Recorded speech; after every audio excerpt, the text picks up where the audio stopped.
Assalamualaikum warahmatullahi wabarakatuh. Perkenalkan, nama saya Narto Triwijoyo dengan NIM D1A1210884, jurusan Agribisnis kelas C. Sini saya akan membawakan atau memaparkan materi ketujuh atau RPS ketujuh, yaitu konsep dan urgensi konstitusi dalam kehidupan berbangsa dan bernegara.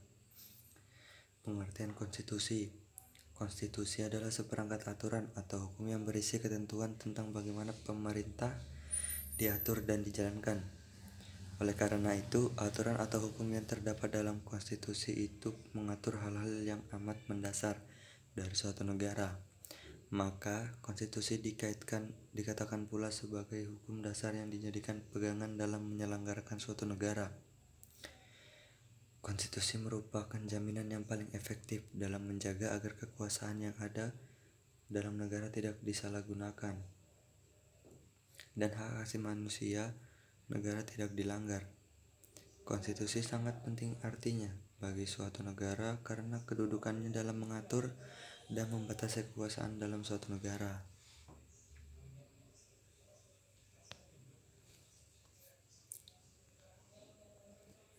Fungsi konstitusi. Konstitusi berfungsi sebagai landasan konstitualisme. Landasan konstitualisme adalah landasan berdasarkan konstitusi, baik konstitusi dalam arti luas maupun konstitusi dalam arti sempit. Konstitusi berfungsi untuk membatasi kekuasaan pemerintah sedemikian rupa, sehingga penyelenggaraan kekuasaan tidak bersifat sewenang-wenang. Konstitusi berfungsi membatasi atau mengendalikan kekuasaan penguasa agar dalam menjalankan kekuasaannya tidak sewenang-wenang terhadap rakyatnya. Berbagai konstitusi yang pernah berlaku di Indonesia.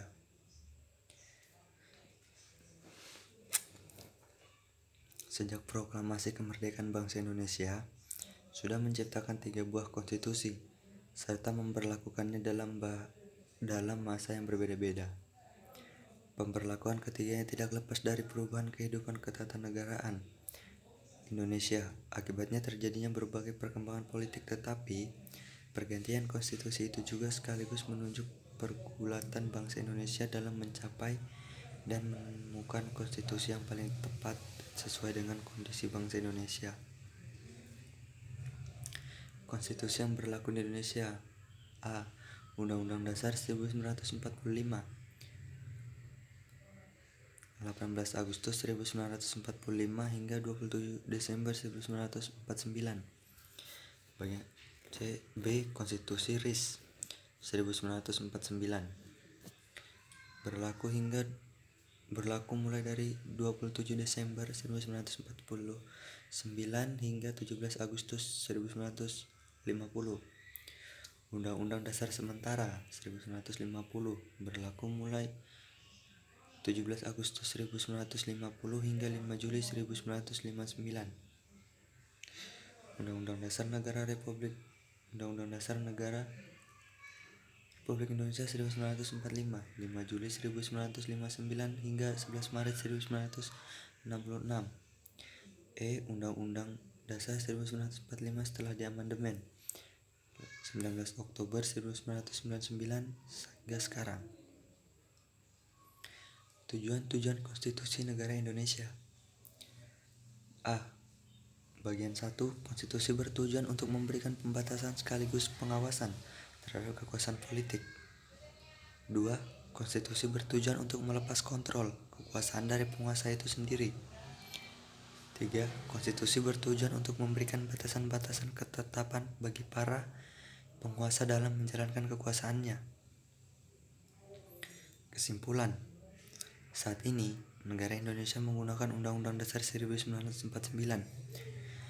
sebagai konstitusi. Undang-Undang Dasar 1949 berisi hal-hal prinsip negara Indonesia. Hal itu mencakup tentang dasar negara, tujuan negara, bentuk pemerintahan, sistem pemerintahan, dan pembagian kekuasaan. Sampai saat ini pun Indonesia tetap menggunakan Undang-Undang Dasar 1945 sebagai konstitusi negara. karena Indonesia adalah negara kesatuan yang berbentuk republik, seperti yang dijelaskan di Undang-Undang Dasar 1945. Menurut Undang-Undang Dasar 1945, sistem pemerintahan negara Indonesia adalah kabinet presidensial. Menurut sistem ini, presiden adalah penyelenggara pemerintahan negara tertinggi di bawah MPR. Negara Indonesia sudah benar menggunakan Undang-Undang Dasar 1945 sebagai konstitusi karena Indonesia berbentuk republik dan dipimpin oleh seorang presiden yang tercantum dalam Undang-Undang Dasar 1945. Demikianlah penjelasan yang bisa saya sampaikan. Kurang lebihnya mohon dimaafkan. Wabillahi taufiq wal hidayah. Assalamualaikum warahmatullahi wabarakatuh.